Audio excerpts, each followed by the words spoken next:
Hi all, അസ്സലാമു അലൈക്കും.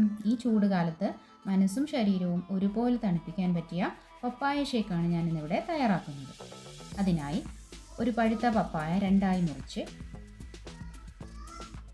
ഒരു ഭാഗം ചെറിയ കഷ്ണങ്ങളാക്കി മിക്സിയുടെ ജാറിലേക്ക് ഇട്ട് കൊടുക്കുക.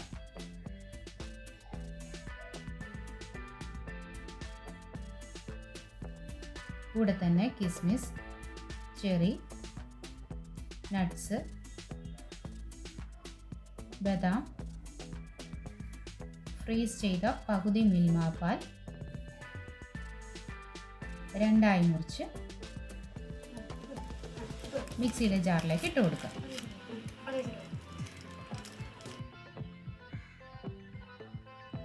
കൂടെ തന്നെ 2 സ്കൂപ്പ് വാനില ഐസ്ക്രീമും ചേർത്ത് നന്നായി ബ്ലെൻഡ് ചെയ്തെടുക്കുക.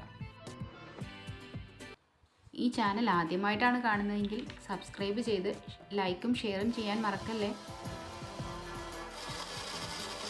മധുരം കുറവാണെങ്കിൽ ആവശ്യത്തിന് ഷുഗറും ചേർത്ത് നന്നായി അടിച്ചെടുക്കുക. ബ്ലെൻഡ് ചെയ്ത ഷേക്ക് ഒരു സെർവിംഗ് ഗ്ലാസ്സിലേക്ക് മാറ്റി അതിന് മുകളിൽ ചെറി, ബദാം, നട്ട്സ്, കിസ്മിസ് എന്നിവ ചേർത്ത് ഡെക്കറേറ്റ് ചെയ്തെടുക്കാം. വളരെ സ്വാദിഷ്ടമായ പപ്പായ ഷേക്ക് ഇവിടെ റെഡിയായിരിക്കുന്നു.